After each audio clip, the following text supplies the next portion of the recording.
বাড়তে পারে তেলের দাম এবং সেই সংখ্যা থেকেই রাজধানীর প্রত্যেকটি তেলের পাম্পে উপচে পড়া ভিড় লক্ষ্য করা গেছে এবং সেই ভিড় ঠেলে ইফতারির ঠিক আগ মুহূর্তেও মোটর বাইক সহ অন্যান্য ব্যক্তিগত যে যানবাহনগুলো রয়েছে সেই যানবাহনের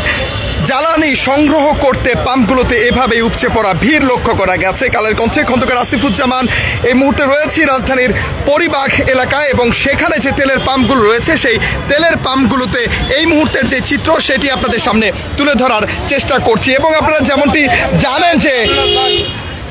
এই মুহূর্তে যে পরিস্থিতি সেই পরিস্থিতিতে দেখা গেছে যে রাজধানীর বিভিন্ন যে তেলের পাম্পগুলো রয়েছে সেই তেলের পাম্পগুলোতে উপচে পড়া ভিড় এবং প্রত্যেকেই ধারণা করছেন যে কোনো সময় তেলের সংকট দেখা দিতে পারে এবং সেই সংকট থেকে বাঁচার জন্যই প্রত্যেকেই চেষ্টা করছেন তারা তেল সংগ্রহ করে রাখতে এবং কিছুক্ষণ আগেও জ্বালানি প্রতিমন্ত্রী তিনি রাজধানীর বিভিন্ন যে তেলের পাম্পগুলো রয়েছে সেই তেলের পাম্পগুলো তিনি পরিদর্শন করেছেন এবং পরিদর্শন শেষে তিনি জানিয়েছেন তেলের সংকট নেই এবং দেশবাসীর সহযোগিতা তিনি চেয়েছেন এবং তিনি বলেছেন যে তেলের যথেষ্ট সরবরাহ রয়েছে এবং এখনো পর্যন্ত যে পরিমাণ মজুদ রয়েছে সেটি স্বাভাবিক পর্যায়ে রয়েছে, কোনো ধরনের সংকট নেই। তবে বিভিন্ন মহল এই কৃত্রিম সংকট তৈরি করার চেষ্টা করছে যেহেতু একটি যুদ্ধ পরিস্থিতি চলছে এবং তেল সরবরাহ করার ক্ষেত্রে আমদানি করার ক্ষেত্রে বাধা বিঘ্নতা রয়েছে, সেই ক্ষেত্রে একটি মহল এই সুযোগের সদ্ব্যবহার করছেন এবং এই সুযোগকে তারা কাজে লাগিয়ে দাম বৃদ্ধি করার চেষ্টা করছেন এবং বিভিন্ন ধরনের গুজব বিভিন্ন পর্যায়ে ছড়িয়ে পড়েছে যে কারণে যারা সাধারণ মানুষ রয়েছেন যারা স্বাভাবিক জীবনযাপন করেন তারা আসলে চিন্তায় পড়ে গেছেন যে কারণে রাজধানীর এই তেলের পাম্পগুলোতে এই উপচে পড়া ভিড় লক্ষ্য করা গেছে এবং আপনাদেরকে যদি একটুখানি দেখানোর চেষ্টা করি এই যে তেলের পাম্পটি আপনারা এই মুহূর্তে দেখতে পাচ্ছেন এই তেলের পাম্পটি প্রত্যেকটি সময় ইফতারির ঠিক 20 মিনিট আগে বন্ধ হয়ে যায়। তবে যারা ভোক্তা রয়েছেন ভোক্তাদের অনুরোধে এখনো পর্যন্ত এখানে তেল সরবরাহ স্বাভাবিক রয়েছে এবং তারা রাখতে বাধ্য হয়েছেন এবং কিছুক্ষণ আগেও আমরা যে চিত্র দেখেছি সেখানে গেট বন্ধ করে দেওয়ার পর যারা গ্রাহক রয়েছেন গ্রাহকরা তারা গেটের সামনে তারা দাঁড়িয়ে পড়েছিলেন এবং তারা সেখান থেকে প্রতিবাদ জানাচ্ছিলেন এবং তারা বারবার বলছিলেন যে তেল না দিয়ে কোনোভাবেই গেট বন্ধ করা যাবে না। তবে কর্তৃপক্ষ বলছেন যে তেলের সরবরাহ স্বাভাবিক রয়েছে এবং নিয়ম অনুযায়ী তেল যে সরবরাহ করার যেভাবে কথা ছিল সেভাবেই সরবরাহ করা হবে এবং এই মুহূর্তের যে চিত্র আপনারা দেখতে পাচ্ছেন প্রত্যেকটি তেলের পাম্পের সামনে এভাবেই গ্রাহকদের উপচে পড়া ভিড় এবং মন্ত্রী মহোদয় যেমনটি বলেছেন দেশবাসীর উদ্দেশ্যে তিনি যেমনটি অভিব্যক্তি প্রকাশ করেছেন সবাই যেন এই বিষয়টি খেয়াল রাখে এবং তারা যেন এই বিষয়টি মাথায় রাখে। তেলের দাম বাড়ার পেছনে কারণ নেই, তবে প্রত্যেককে সংযত হতে হবে এবং স্বাভাবিকভাবে তেল নেওয়ার যেই কার্যক্রম সেটি স্বাভাবিক রাখতে হবে এবং আগে থেকেই তেল সরবরাহ করার বা রিজার্ভ করার কোনো বিষয় এখনো পর্যন্ত হয়ে ওঠেনি এবং যে কারণে তিনি প্রত্যেককে অনুরোধ করেছেন স্বাভাবিকভাবে তারা যেভাবে তেল সংগ্রহ করতেন সেভাবেই তারা যেন সংগ্রহ করেন। সে চিত্র এই মুহূর্তে আপনাদের সামনে তুলে ধরার চেষ্টা করছি এবং যেমনটি দেখতে পাচ্ছেন যে গেট ইতিমধ্যে বন্ধ করে দেওয়া হয়েছে এবং তেল সরবরাহ করার যে স্বাভাবিক কার্যক্রম এই পাম্প সেটি বন্ধ করে দেওয়া হয়েছে যে কারণে এখানে যারা তেল সংগ্রহ করার জন্য এসেছেন তারাও এখানে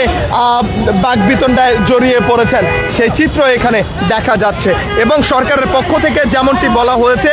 তেল সংগ্রহে কোনো ধরনের বাধা বিঘ্নতা নেই এবং পর্যাপ্ত পরিমাণে তেলের সংগ্রহ রয়েছে, স্বাভাবিক পর্যায়ে রয়েছে। দেশবাসী যেন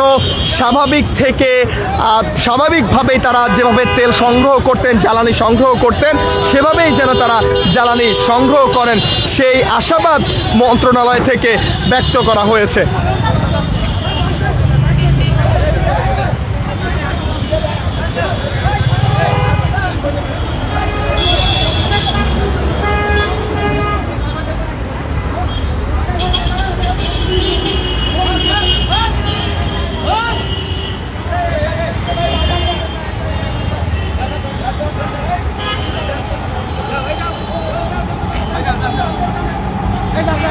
এবং পরিস্থিতি এতটাই বেগতিক হয়েছে যে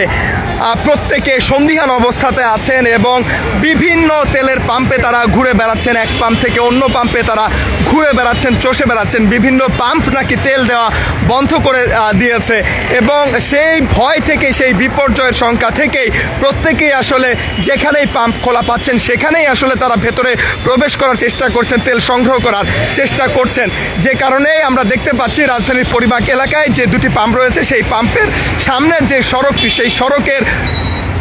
শুরু থেকে শেষ পর্যন্ত সেখানে গাড়ির দীর্ঘ লম্বা লাইন এবং এই লাইনের প্রত্যেকটি গাড়ি তারা তেল সংগ্রহ করার জন্য অপেক্ষা করে আছেন। তবে মন্ত্রণালয় থেকে বলা হয়েছে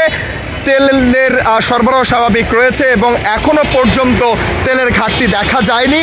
তবে যারা তেল সংগ্রহ করার জন্য উপচে পড়া ভিড় সৃষ্টি করছে বিভিন্ন তেলের পাম্পগুলোতে, তাদেরকে উদ্দেশ্য করে অনুরোধ করা হয়েছে মন্ত্রণালয়ের পক্ষ থেকে তারা যেন কোনোভাবেই তেল নিয়ে কোনো ধরনের সন্দিহান ভাবনায় না থাকেন। তেলের সরবরাহ স্বাভাবিক রয়েছে এবং স্বাভাবিক পর্যায়ে প্রত্যেকেই যেন তেল সংগ্রহ করেন এবং যানবাহনে চলাচল করেন। বিশেষ করে তিনি আরও একটি অনুরোধ করেছেন জ্বালানি প্রতিমন্ত্রী, তিনি যেমনটা বলেছেন যারা ব্যক্তিগত গাড়িতে চলাচল করেন, যুদ্ধ পরিস্থিতিতে যে কোনো সময় দৃশ্যপট পাল্টে যেতে পারে এবং নিজের সচেতনতার উদ্দেশ্যেই তিনি বলেছেন প্রত্যেকের জায়গা থেকে যেন স্বাভাবিক পর্যায়ে জ্বালানি খরচ করেন এবং সেই দিকটা বিবেচনায় রাখেন। দেশের পরিস্থিতি স্বাভাবিক রাখার জন্য তিনি দেশবাসী সর্বাত্মক সহযোগিতা চেয়েছেন। এমনটি কিন্তু তিনি রাজধানীর শাহবাগ এলাকার পরিবাগের তেলের পাম্পগুলো পরিদর্শন শেষে তিনি সে কথা বলেছেন। দর্শক, এই ছিল রাজধানীর পরিবাগ থেকে সর্বশেষ চিত্র। পরবর্তীতে আবারও আপনাদেরকে সংযুক্ত করব সর্বশেষ সংবাদ নিয়ে। ততক্ষণ পর্যন্ত কালের কণ্ঠের পর্দায় চোখ রাখার আহ্বান জানিয়ে বিদায় নিচ্ছি। খন্দকার আসিফুজ্জামান, কালের কণ্ঠ, ঢাকা।